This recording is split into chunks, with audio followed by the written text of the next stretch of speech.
I'd like to call this to order the September 13th, Friday the 13th, Harvest Moon 2019 public hearing of the City of Prescott Preservation Commission. Members present today are James McCarver, Richard Sprain, Michael Mirko, Gary Edelbrock, Mike King, and myself, Robert Burford. Kat Moody, our historic preservation specialist, is here today and will be doing double, triple duty. The planning group is all at a planning meeting in Tucson. I think that's the introductions I want to make today. This is an open public hearing and is being videotaped and tape recorded by the city. The proceedings are being televised by representatives of the public media, local cable, and/or radio stations, and may also be rebroadcast. The number of commission members present is 6. It will require 4 votes for a majority. All parties wishing to be heard on an issue are required to raise their hands and be recognized by the chair prior to speaking. Speakers will be expected to state their name and address for the record when you're at the podium, so that we may know who is speaking and be able to contact them at a later date as necessary. Please turn off your cell phones, electronic devices, but not your pacemakers or anything like that. Hearing aids. And if you haven't already done so, please sign the attendance sheet at the front door. Moving on to our agenda, we have minutes from the July 12th meeting, and I'm hoping everyone here had opportunity to read those. And do we have any corrections or changes to? No. Oh, I'm sorry. I'm sorry. The August 9th meeting. August 9th meeting minutes. So in my packet,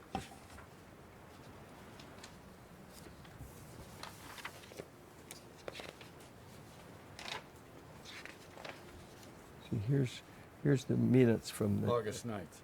Mhm. Right, I apologize. I do have the correct minutes. So are there corrections or additions to the August 9th? None I saw. Mr. Motion Chairman. to approve. I'm sorry. Mr. Chairman, there is a minor correction. It shows me as being present, and I was not here. Okay, we will note that. Okay. Okay. Do I have a motion to approve or otherwise dispose of the minutes? Mr. Chairman, motion to approve Thank you. with the one correction. I'll second. Thank you. Motion has been made and seconded to approve the August 9th meeting minutes. Those in favor, raise your right hand, say aye. Aye. Those opposed, carries. We'll move on to our first item of business, HP 190012, apologize, 115 South Mount Vernon Avenue. This is in the Historic Preservation District, number 13, Southeast Prescott. It's a request for front porch, window changes, reconstruction of front walkway, re-roof. And with that, I'll turn it over to Ms. Moody for a description. Thank you and good morning. So as indicated, this is a property located in the 100 block of South Mount Vernon. This is on the east side of the road, 115 South Mount Vernon. Property is in the East Prescott National Register District and is part of the Southeast Prescott overlay. It is listed in the National Register of Historic Places. Some of the proposed changes are here listed are for informational purposes, but I'll go ahead and run through those. So they intend to replace or repair that concrete walkway in the front of the building, and normally that wouldn't be an action item for this commission, but I'm noting that because that is part of the work that the applicant intends to do. They are actually doing landscaping and front yard improvements with the irrigation system now, and that walkway is going to be either repaired or replaced where needed for the concrete walk. The front steps, the front porch is in good condition, but the steps here that transition between the walkway and the front porch are sagging, and the steps themselves are not in bad shape, but they may be able to be lifted up in order to repair their connection with the porch, or if that is not the case, then those steps would be reconstructed to match what's already existing. So that's the lift and repair steps from your staff memo. The one of the significant changes being requested is to replace the wrought iron front porch posts with a tapered wood post. And so those are the two posts that flank the front entry here on the steps. Currently, there is a wrought iron post here that matches the wrought iron fencing.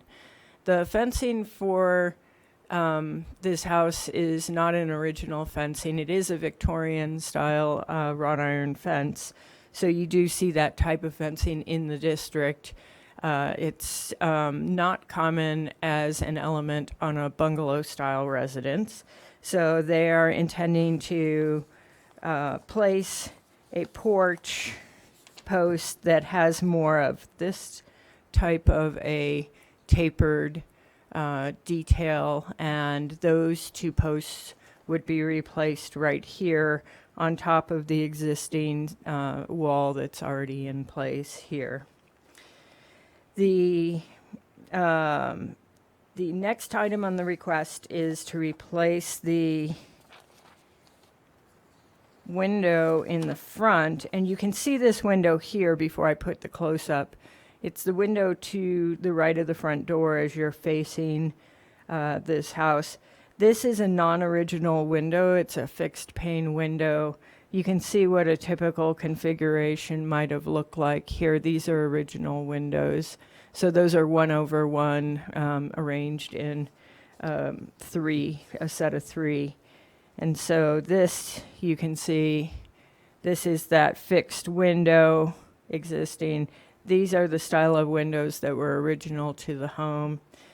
They are proposing to take two existing windows, which are on the rear of the home, and if they pair those together with trim that matches the trim found on the old original windows on the other side, they're able to take these two original windows from the rear of the home and move them to infill the what is now a fixed pane window here in the front. And then the proposal is to replace or put new wood constructed windows with exterior aluminum cladding on those rear windows. They would not be visible from the street. And so those new windows will go in where these two windows were vacated to be installed up here. So that's relocating two rear single hung windows to be placed in a pair in the existing opening, and then install the two new wood windows in the rear. And then the final component of this request is to reshingle the roof. And again, that's an item that would normally just be approved across the counter, but because they're coming before us, and I know this is a very dark image, it looks like a black square on the screen. This is an architectural grade 30-year roof, which is what we recommend in all our historic districts, since Prescott really doesn't have a legacy of tile or standing seam metal style roofs. Almost every historic building in Prescott is recommended to receive an architectural grade 30-year shingle roof. And that is what they're proposing to place on the building. And with that, I do have the homeowner here to represent the project, and I will turn it over to you all for questions or discussion. Does commission members have questions? Actually, I think it's a great idea. There you go. I love it. Yeah. I love the idea. Amelia, do you want to come up and just introduce yourself and let them know? Amelia Schaefer, and I promise we're going to paint, but it won't be purple or black. So it's, it's a project. I wish my husband were here today. Just so we have your name and address for the Yes, record. 115 South Mount Vernon Street. Yes, and we also own 511 Gurley. That's our business office. So we're Play on we're numbers. it there, is. right? It was made us think, oh, it was meant to be. So yeah. I have one question. So it concerns the windows is all. The windows that are being removed from another spot in the house are they match these original windows? Are they double hung wood? They're the same windows that are original to most of the house. They're a little wider, which is why we can fit 2 in the space instead of the 3. And currently they're in the bathroom and next to the bathroom upstairs in the back, and they're taking a beating with the moisture and the sun from that side of the building. So we're going to have to get them restored. And then it seemed to work. The glass is amazing. It's wavy. I'm obsessed with the glass on all the windows, even though every man that walks in tells me I should be getting double glazed and how expensive it's going to be. But I think that even though they're slightly larger, it will really make the house look like it was meant to from the front. So, yeah. I concur. I think that's a great idea. So is there a storm window over those 2 windows? I've been by there, but Yeah, in the back. front Oh, in the front. so that's just the window itself. That we're Yes, seeing. yes, they're protected by the porch, so none of the windows under the porch have screens Okay. currently. There's screens on the windows up in the top, of course, but they're taking the weather directly, so, yeah. So we probably would not screen the windows in front because they're too pretty to cover up, in my opinion, so, yeah. When was the house built? I believe 1914, but I'm still researching, and there was a fire at one point where there's a possible that the house was completely, or portions of it had to be rebuilt, and we've uncovered some where you can see they salvaged some wood from the previous, that transition and used it as flooring and a few other interesting things. So, yeah, so technically it might be younger than it appears, so. How long have you owned it? I think a little over a month, Oh, maybe, jumping right into maybe it. closer to that. It's a blur. My husband's recovering. But, yeah, because we had the office so close, it's literally 2 doors down. It seemed like a just perfect opportunity for us to be able to, walk to work. Nice And, commute. yeah, no commute. Good job. Thank you. Any other questions or comments? Maybe Thank you, Amelia. Okay, thank you. Thank you. Thank you. Make a motion to approve. motion has been made and seconded to approve HP 19-012, 115 South Mount Vernon Avenue. Those in favor, raise their hand and say aye. Aye. Those opposed? No. Passes. Thank you. Thank you, and good luck with your project. The next item is 130 South Montezuma Street, HP 19-013. It's in the Courthouse Plaza Preservation District number 1. And it's a request for front facade restoration and reconstruction at the Ian Russell Gallery of Fine Art. Good morning, guys. Ian Russell, 631 West Rosser. How are you guys doing this morning? Very fine, thank you. Well, Cat. go right ahead. Well, so you're very familiar with this, so my presentation will be fairly brief, and I will let Ian speak to what the work that he's done since he was the one on site doing the work. You're familiar with this because we discussed this. We gave a little teaser for this project when Ian came for his sign at the previous meeting. And so that's the replacement sign for this one that you see in the picture is approved. And this request is for the facade restoration for this building. And to give you a brief walk back down memory lane, you saw these at the same when we approved the sign. But this is a 1903 image of the building, and you can see it here in this picture. It's got an old awning here on the front, so you can't see the lower portion, but you can definitely see the front facade here. And then in 1905, an image a little closer of the front facade of this building. And then from 1907, a picture taken from the roof of the courthouse where you can see what this looked like from a more head-on angle. And so Ian's intention is to try to restore this facade as much as possible to a more original configuration. And in order to do this, you can see right here from this before picture, the entire front facade had been stuccoed at some point. And in order to do a little building archaeology, he went ahead and on the right side of this building has taken a look to see what's buried underneath the stucco.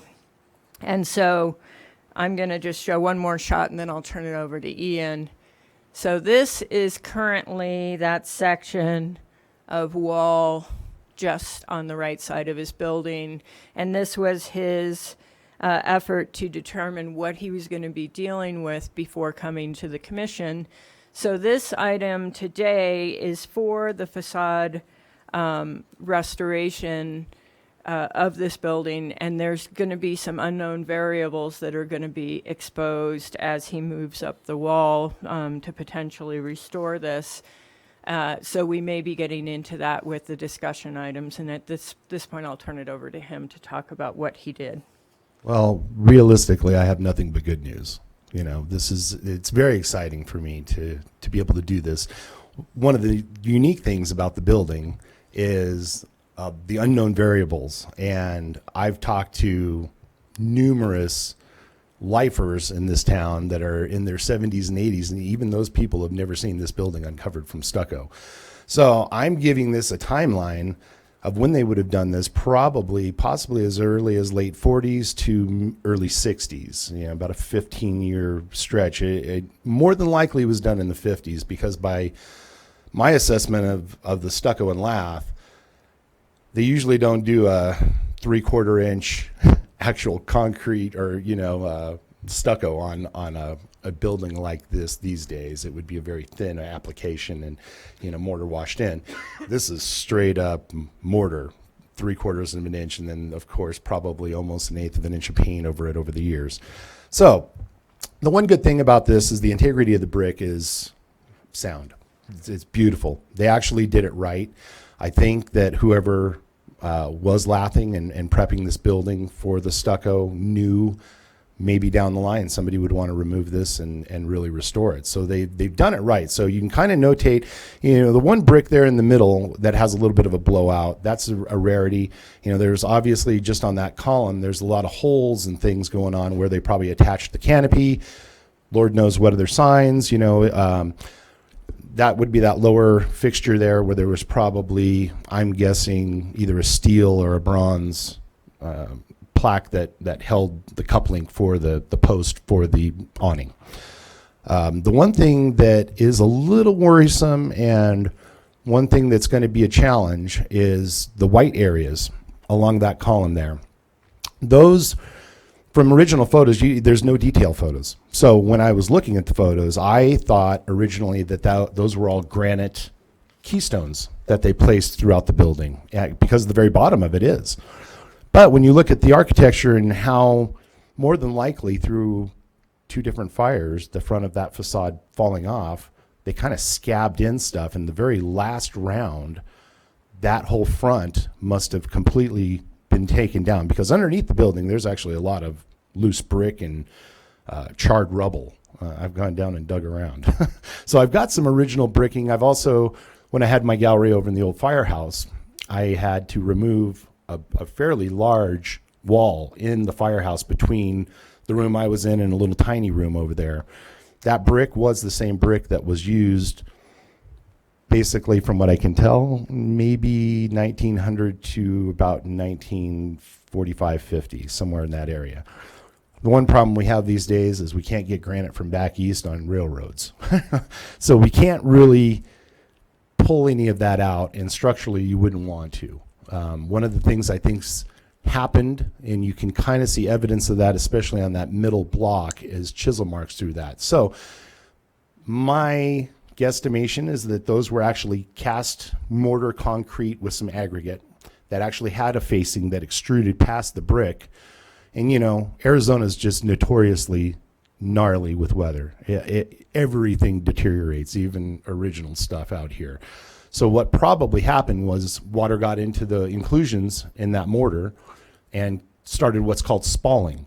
And that's when water gets behind in the inclusions and it freezes and expands and it pops the face. So I'm guessing that that's one of the reasons they did this, on top of trying to give the town an updated look, was because probably that top parapet, or whatever you'd like to call it, started to weather and become unsafe. So they removed that top. They figured it'd be easy just to chisel those things off, face it, cap it, and call it good.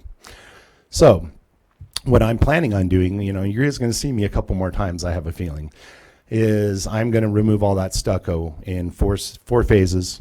It's about a 5 scaffold lift. My brother and myself and a couple other guys, we're going to take all that off, and we're just going to see what's underneath there. The good news with all this is, no matter what, I have basically, I'm in the works with Mesa Precast and even another precast dealer in Arizona, that I can actually have my own personal molds made. So what this would do is, those areas that are deteriorating, you know, think of a crown with your tooth, you know how they kind of just whittle it down and then they cap it. That's one thing that we could do with a good architectural product, is kind of cut into those caps a little bit, about an inch, inch and a half, and basically cap over those all the way up. And there's only a couple bands and then some window treatments. So you're, just to be clear, you're, Well, not with the brick look. It would look like a granite cast coin, is what they call those. Those would be a sleeve, you know, that just kind of goes over the face of that.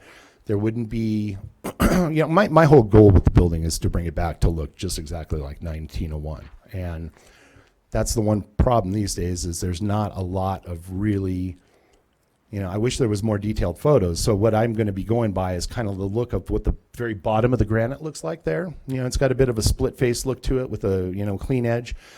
I'm going to see if they can replicate that to go on those sections. so or the sections you're talking about are right now, correct. just to be clear, in case you missed that, so these gray That's brick. sections are brick.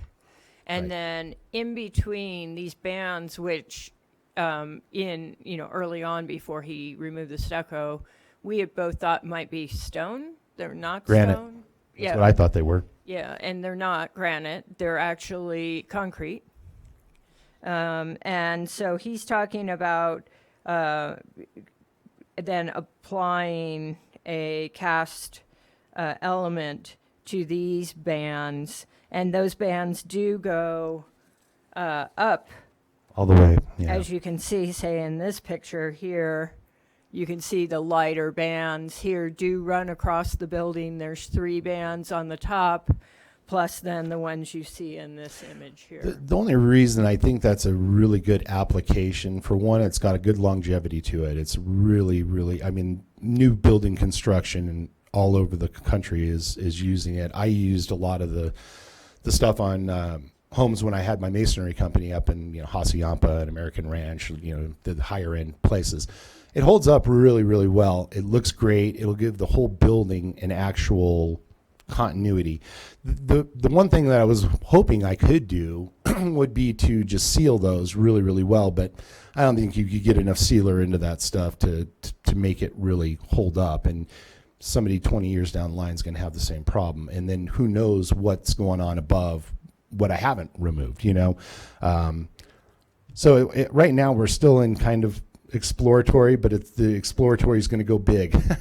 And, basically I'd like to be able to remove it all. The gray, that's on that brick is a water soluble, basically it's a sealer that they applied to the brick to make sure that the stucco didn't stick to the brick and damage the surface. So again, they took a little bit of care to do this correctly.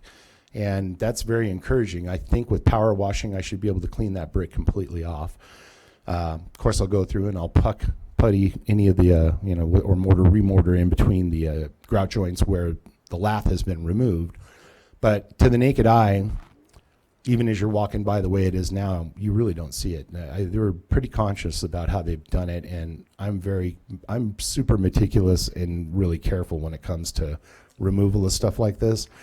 Because to be honest, you guys don't know me, but I'm extremely anal when it comes to things like this. I want this building to be the pride and joy of the row.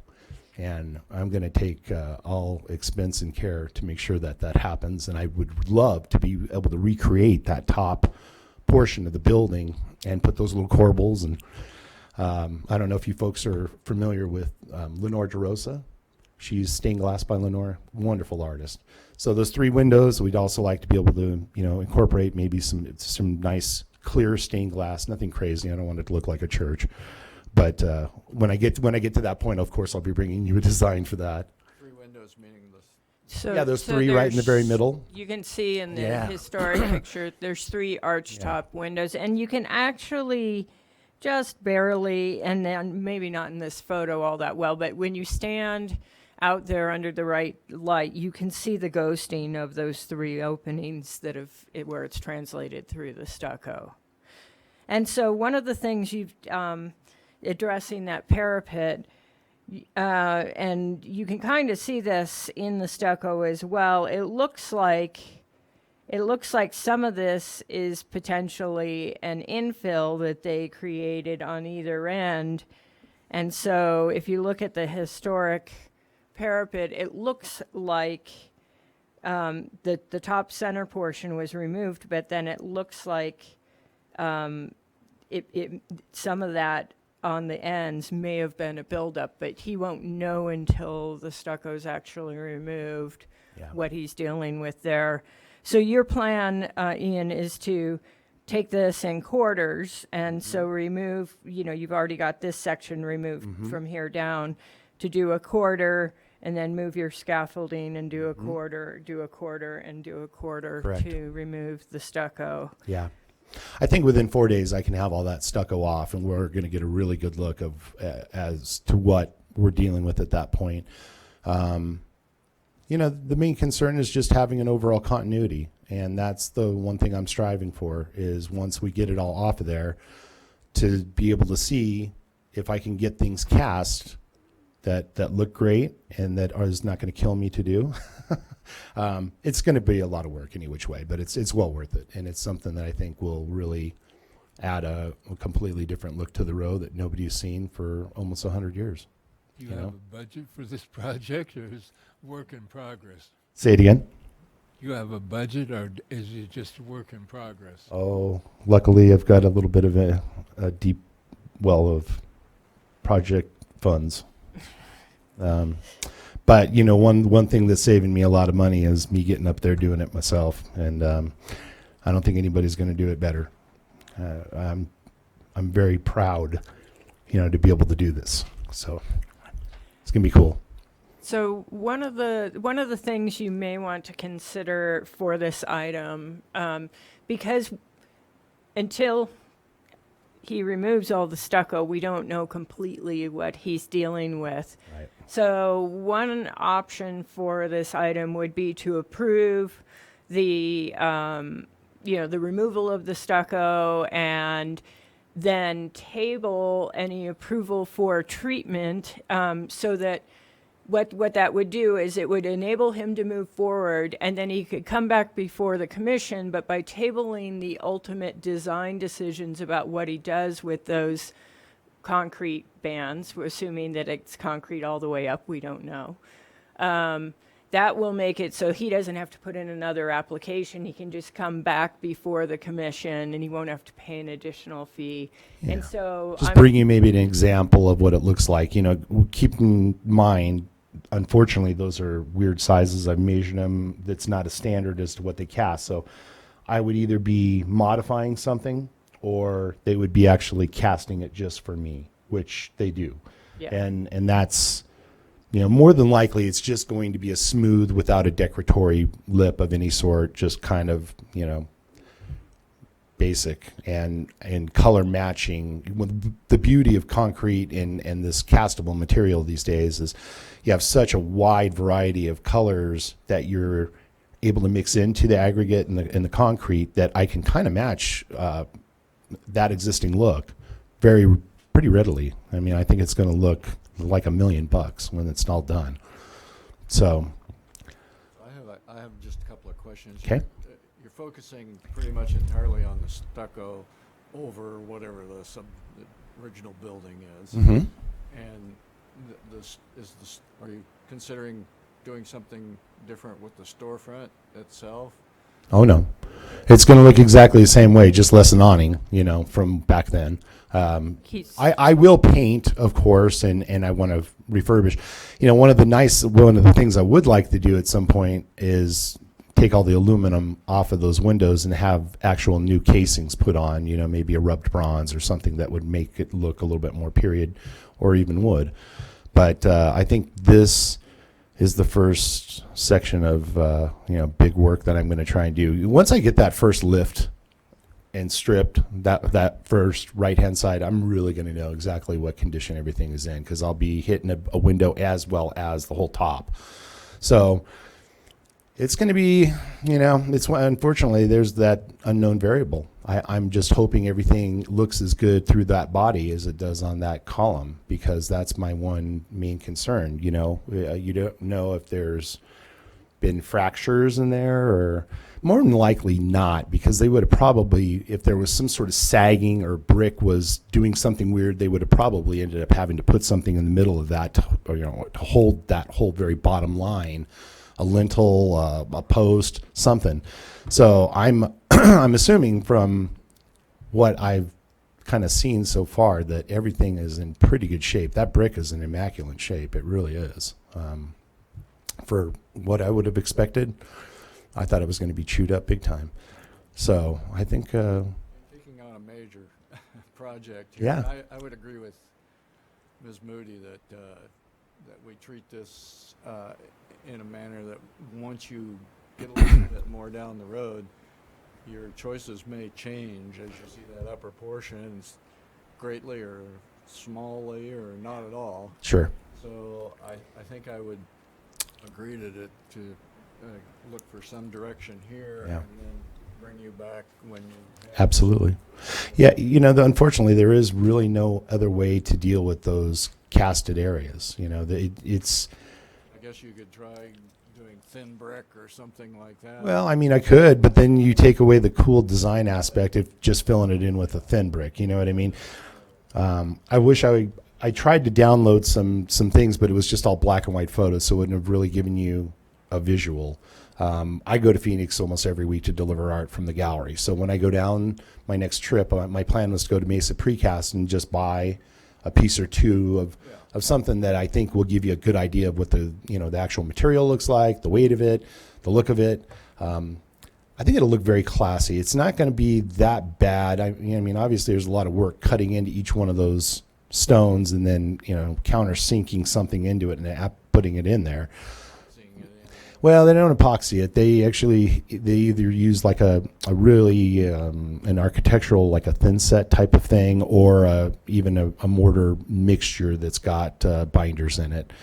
That those things will never come off, and that's why I really want to make sure it's capped and in there to where no water will run behind it in the future. Because even if I plan on owning the building for the rest of my life, but I wouldn't want my children or somebody else later down the line to have to deal with what I'm doing currently.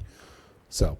And I think also to speak to the contrasting material, it's clear from all of the historic images that those bands were a major element in, how this facade looked. It wasn't all brick. There was some contrast in material there. So. It's going to be gorgeous. I mean, really. Where the windows are on the original version, are you able to get into the back side of there through the crawl space or second floor to see what the back side of the facade looks like? So the unique thing about that building was, I believe in the turn of the century, it was a hardware store. And then it became, believe it or not, Prescott's first bowling alley. So the ceiling of that building's, or the original ceiling, excuse me, if you haven't been in my gallery, there's a sub ceiling that's at 10 foot. The actual real ceiling is 16 above. So those windows were really just there for light. In answer to your question, when they built that subfloor or that sub ceiling there is a catwalk that goes all the way out to the front of it. So yeah, I've seen them from the backside. I can't tell what condition the casings are in. So that may be another thing that's getting refurbished as well, which would make sense, or at least restored. But to me, it seems like everything's going to be pretty well intact except for that upper top part of the building. And that's the challenge, to get things that are going to match up as well as, cap it and give it that a little bit of an overhang look. The unique thing, again, with this casted material is a lot of things they can do these days. They can make things that are actually hollow so they don't have the weight. So you don't have to worry about that thing deteriorating or coming loose at some point where it's going to fall off and kill somebody. You pin it and you can dowel it into the brick, and it'll be there forever. It won't come off again. Where a lot of that heavy old concrete stuff up on top of brick, water, getting under there and freezing and just causing it to loosen up over time and break those grout joints. That's what I think probably initiated a lot of this. And I can even find those cast globes that are on the very ends. Very similar to Mike Fann's building when he did his. So there's actually a good representation of something that's from Mesa Precast. So all the stuff that he used, his caps, those column balls, the actual architectural columns, those were all from Mesa Precast. So Mike wanted his building to look like the front of the palace. That's why it's got a bit of that big opening and that similar look. I can find that stuff. We can color treat it so it's just not gray. I think they can actually sandblast and acid etch the face of that casting too to make it look like granite, which is pretty cool. I mean, there's a lot of unique things that you can do these days. So I'm pretty confident that I'm going to be able to restore that building to about 90% of what the original was, by the end of this whole 9 yards. Possibly more. Your efforts.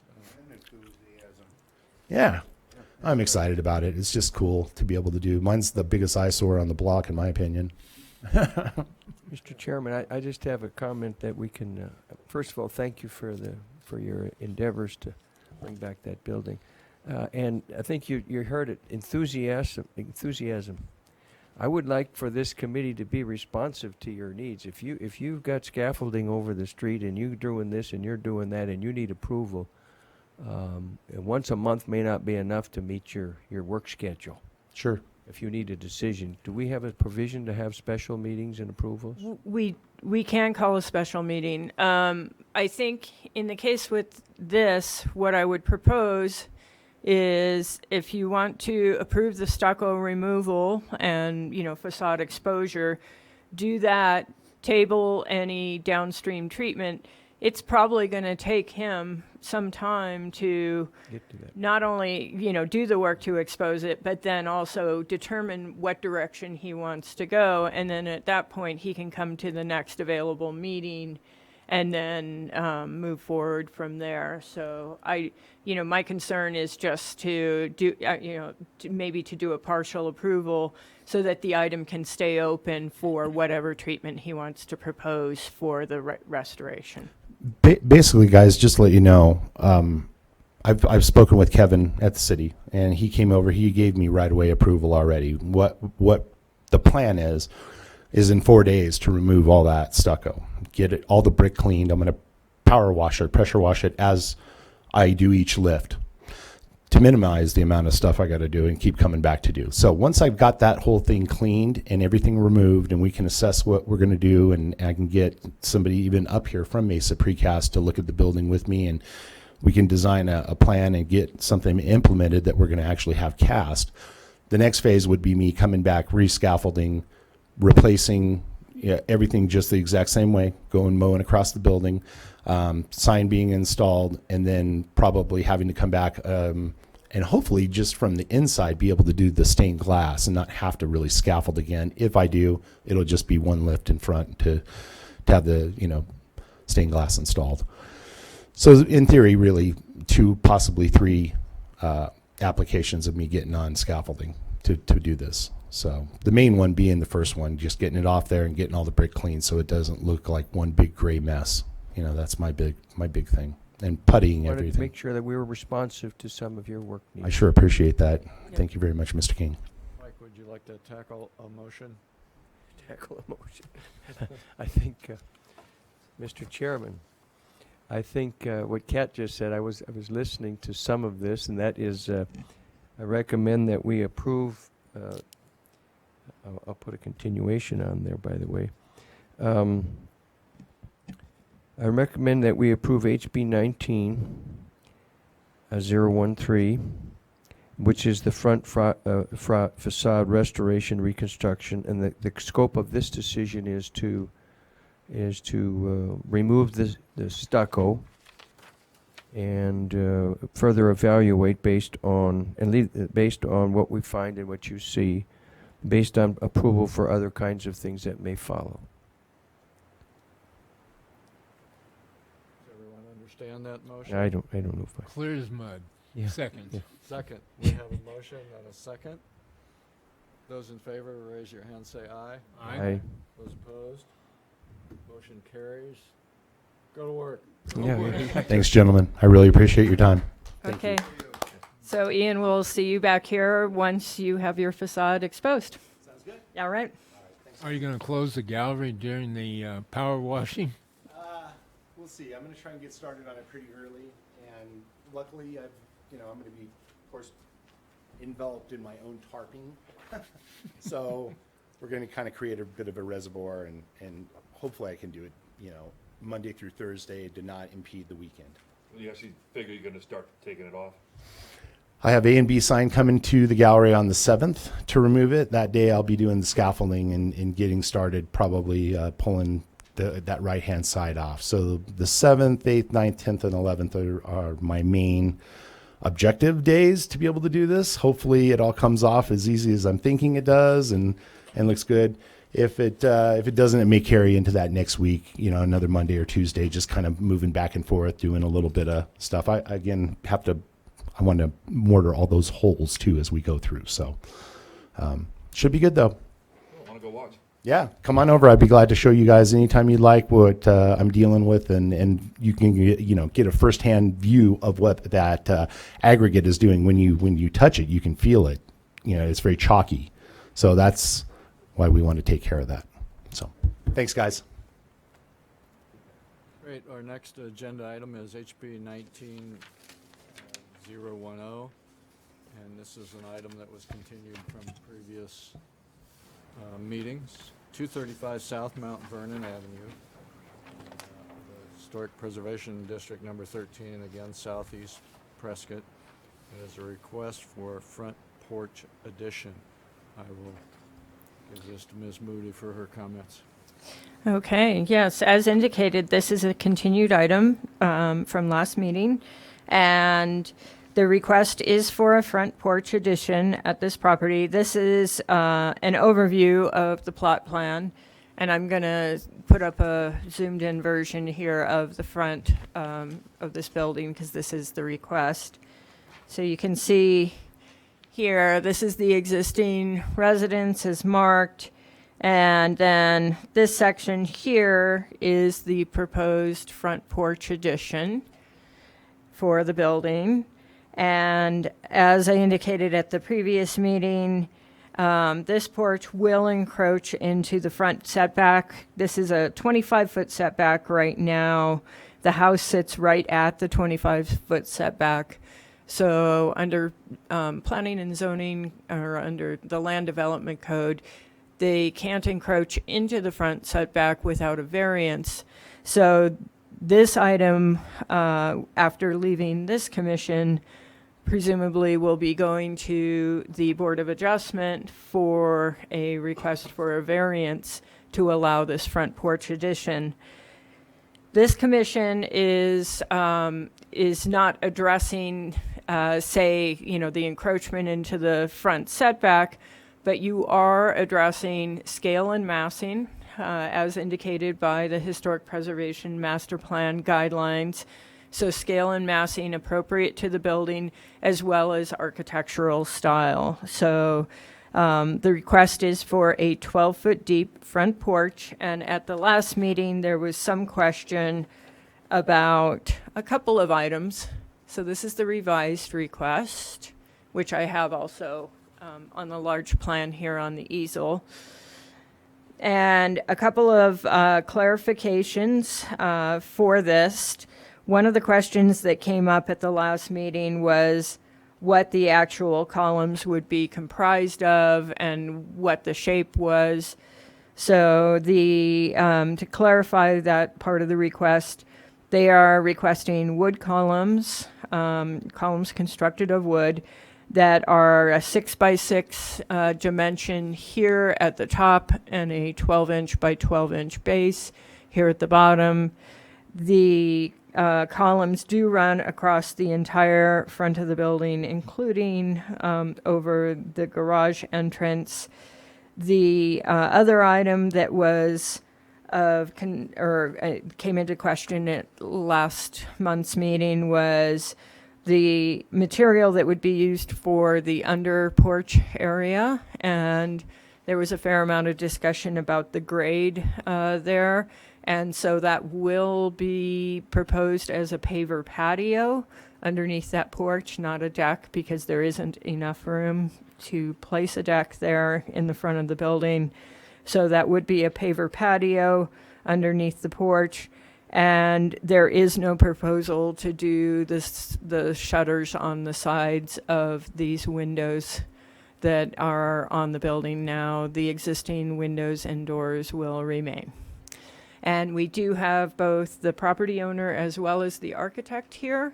And with that, I'm going to turn it over to you all for questions and discussion. All right, do any of the members have questions or?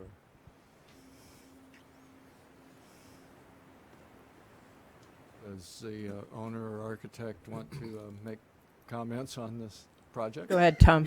So name and address for the record, please. Tom Terry, Distinctive Homes, P.O. Box 3988, Prescott, Arizona. One clarification on what she said.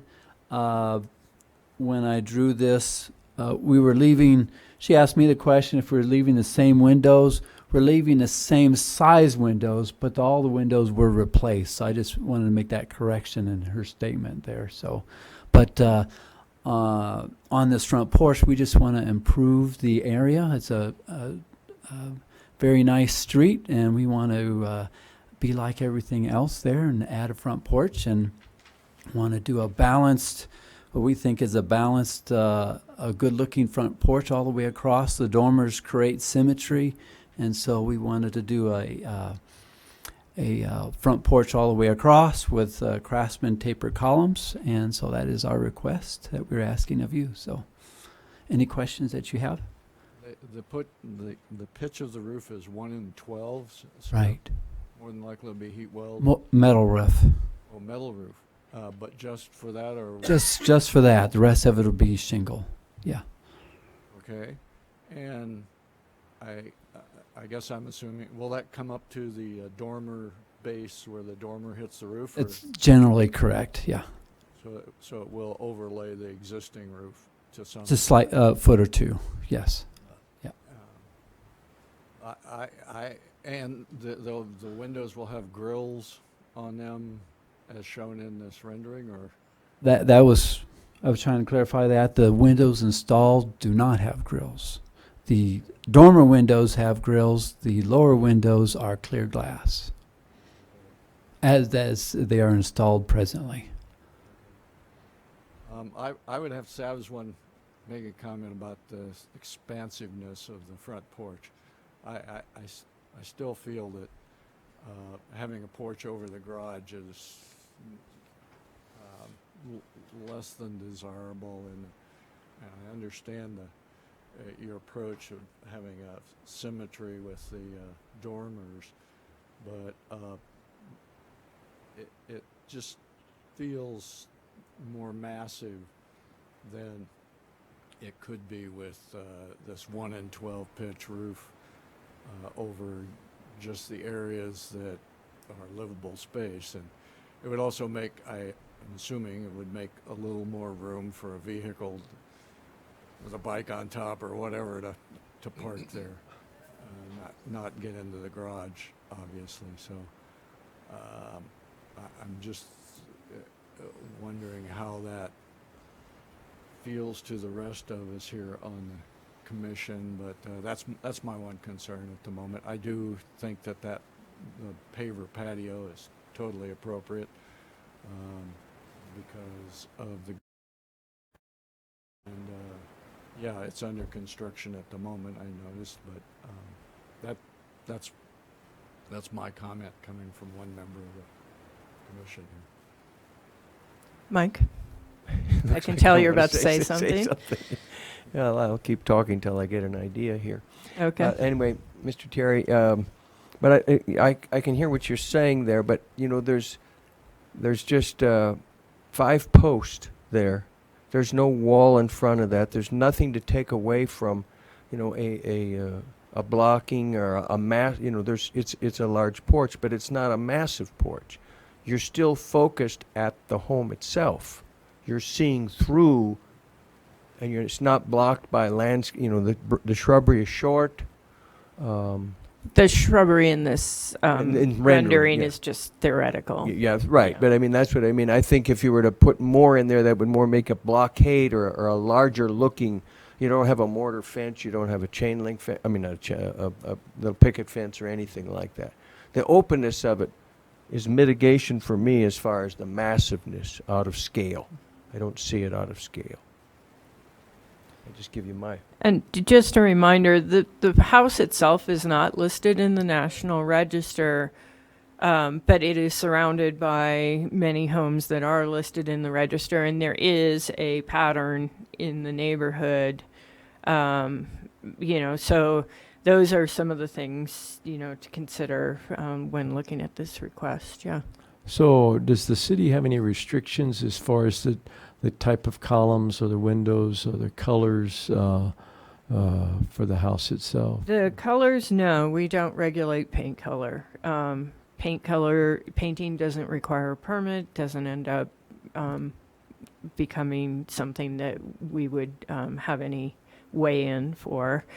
As far as the columns, this commission would be the commission that would address that. It's not, say, in the standard, you know, development code. These columns are a, you know, tapered bungalow style column.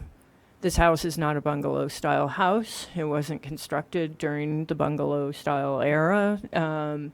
The 2 dormers on the roof are a nod to a bungalow style house, but it lacks many of the architectural features of a bungalow style home. Like, you know, you would typically see very large overhangs and trim details that you do not see on this home. So while there are bungalow style columns in this neighborhood, this particular home is not necessarily a bungalow style home.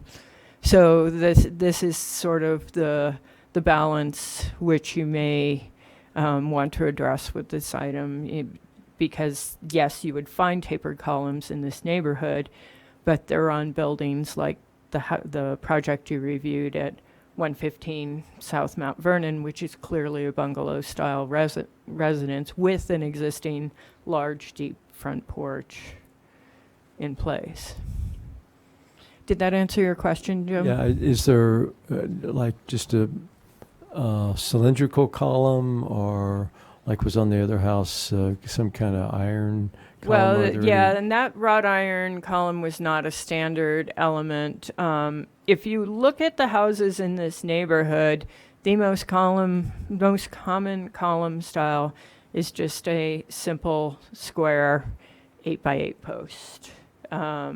Particularly for buildings of this scale, that's typical. It's not to say that there aren't variations on that, but that just a standard, non-tapered, just 8x8 post is pretty typical on these smaller, what are considered either, we sometimes call them vernacular cottages, just like a localized small cottage-style house. So. And windows, there's no... Windows, when windows are replaced on houses in this district, we always recommend an all-wood constructed window. This commission regularly approves an all-wood constructed window with an exterior aluminum cladding. I don't know if that's what was used. So I did pull, to answer the questions from last meeting regarding the permit, I did pull the plan set that there's a current permit for window replacement was not on that plan. So that's why you did not see the window replacement. Normally, if people were going to replace windows on a building, you would be approving that beforehand, not after. So there was no indication that there would be window replacement under the current building permit. So we were unaware that windows were being replaced on this building. The building is not listed in the National Register, so I'm not sure how critical the window replacement is in this case. They're already replaced, and so we're dealing with the existing windows that have been placed in the structure. Which, what other windows? What type of window? The construction. Builders here. What was that? Wood. Wood clad, aluminum clad? Aluminum clad wood windows have been Okay. replaced So in there. that's what we would recommend for the National Register listed houses. Yeah. Okay. And there is an open permit for the interior remodel. They just didn't indicate they were putting new windows in. So. Understood. I think looking up and down the street, I would have a challenge of trying to put enough of a porch on there to make some sitting area, or even a show area, as this is typically up and down that street are gables or hip roofs, smaller than I think the house adjacent is a roof all the way across, but the house is very narrow on the front. And has I believe it's house next door, or maybe two houses down. It is the house next door, yeah.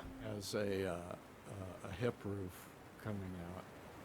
We discourage in the district flat roofs, although 1 in 12 is not a flat roof. I think it would fall under the category of flat roof by most people's definition.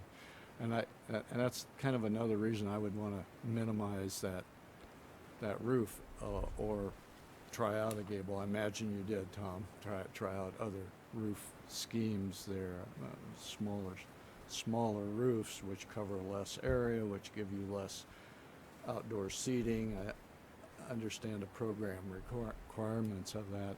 I'm still just not sold on the flatness of the roof and just again how much of it there is, and that may be just I'm trying to make the case with myself on that, how it fits into that district. I know we have the pseudo-Victorian next door to this house that was, so I think those of us who were, well, speak for myself, when that went in, I went, oh my God, what are they trying to do?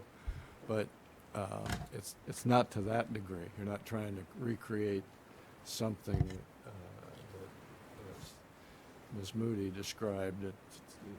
It's not, strictly speaking, a particular style. You're not trying to recreate a particular style, but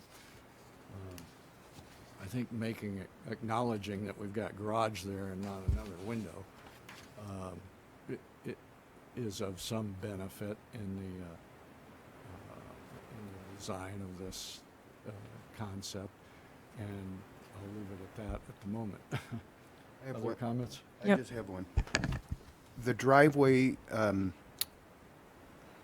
material, is that the paver in front of the garage door, or is that going to be a concrete? I would like to see it paver. I drew it paver, but it's, we haven't really discussed it yet. It's so. concrete right now. It's concrete now, yeah. We're going to replace it. It's concrete now. It's the concrete, plumbing so- needs to be replaced. Is it going to be replaced with paver or concrete?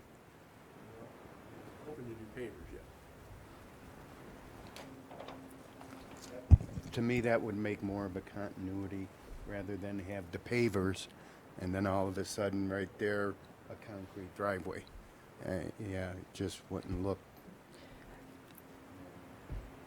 Going along with what you're saying, make it separate. This way it'll look like it all belongs. So, Tom, I have a question. What is this 8'3" measurement here indicating on the plans?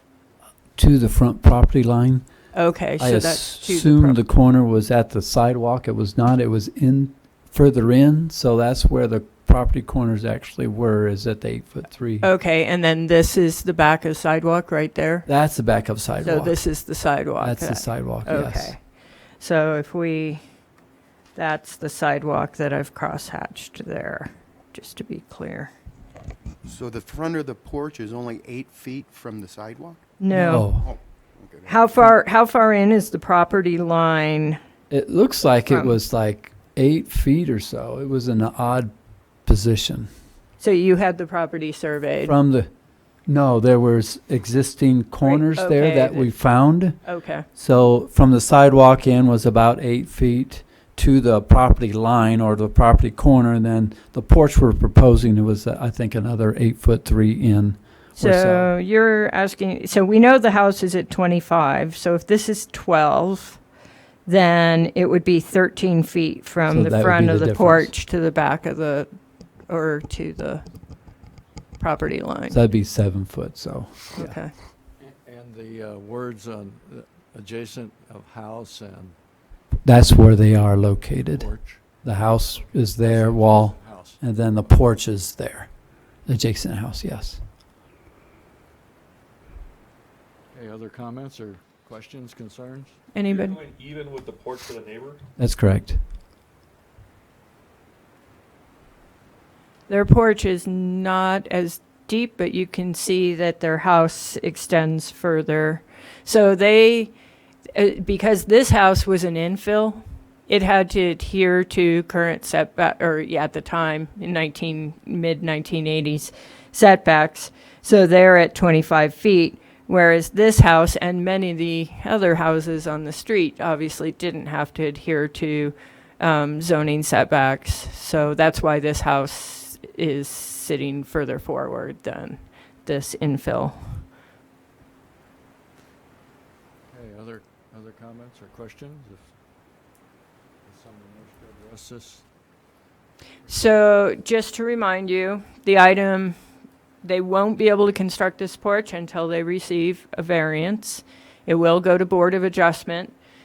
Board of Adjustment's primary concerns, and George, would you mind speaking to this? Because you've been on Board of Adjustment, and can you just address what Board of Adjustment would be considering on this item, just so Well, they would be considering the George, Yes. go ahead, name and Yeah, address, please. George Sheets, I'm on Planning and Zoning in Prescott here. Normally, we would look at the setback in Board of Adjustment and weigh heavily what is consistent with the adjacent neighbors, knowing that they came forward before the current land development codes. Oh, the more recent one is the Cattleman's Restaurant and the barbecue over there, that whole street, in terms of them being able to get close to Sheldon, and that would be the same consideration here, would be the continuity of the appearance of the entire neighborhood in terms of consistency, and not standing out and doing something that none of the neighbors are doing. So the fact that there is an adjacent home to it with very similar setback from the sidewalk or the street, however you want to measure it, there would be a continuity along there, and it wouldn't look out of place. Okay, thank you very much for that. Thank you. So I would encourage you to, what you're addressing here is the architectural style of the porch and the columns. It's, location, as Robert has stated, whether it be across the entire front of the house or, just over the section of the house without a garage. So those are the elements and that you would be making a motion on. Okay, is everyone clear with that? Again, would someone like to address this request? I wouldn't know how to word it. I think that the motion would be that we are in agreement with the historic preservation appropriateness of what we're seeing here. And I would, even though there's some discussion about the size of the overhang of the porch, I would make a motion that we approve what we're seeing here, that we would consider it historically appropriate for the neighborhood. Okay. Is that a clear enough motion to?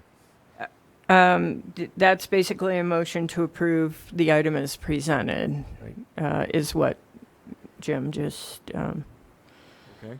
presented. So we have a Is motion. there a second? Second, please. Okay. Motion and a second. The motion is to approve the request as submitted.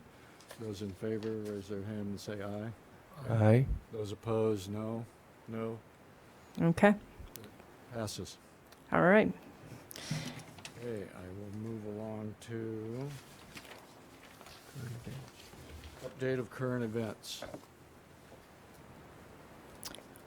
The only item I have under update of current events is I've been getting questions about where the next Historic Preservation Conference will be held, since we hosted the last one here in June. And I did communicate with the State Historic Preservation Office, and apparently it's going to be held in Mesa. They have not secured a hotel, but they have committed to have it hosted in Mesa next year. So Do we have dates? it'll be in June. I don't have the exact dates because it hasn't been announced. I think that's dependent on them securing a hotel, because they have to secure a block of rooms for that date range. So it will be down in Mesa, though. That's been committed. And that's what I have. If anybody else has any other items, you can contribute. Are we on course for review of, where are we on review of previous projects here? We are not on course right now. We've had fewer items this year than any other year, so I've been waiting till we had a good block of items where the work might be complete. So I would recommend we run through and probably at least November, and then we can work on in December trying to document via photographs any completed projects, and then we often like to do that review at the January meeting. So that's what I was thinking would be Let's target that. okay. And that way we can, so that would mean probably next meeting I'll be looking for volunteers to go photograph the projects that are done. I provide a list of the addresses, and then I just need someone to go photograph what's been done, and then I put together a PowerPoint that addresses what was approved versus how it got constructed. Okay. Do that. Okay, Rick has volunteered to be the photographer this period. Thank you. And we could have a team as well. Yep. If anybody else is wanting to go photograph, we can do that. I know Michael has been one of those people in the past, so, yep. Yeah. All right. Okay. Volunteers step I forward. like to ride around. Okay, I will adjourn this Friday, September the 13th meeting of the Preservation Commission.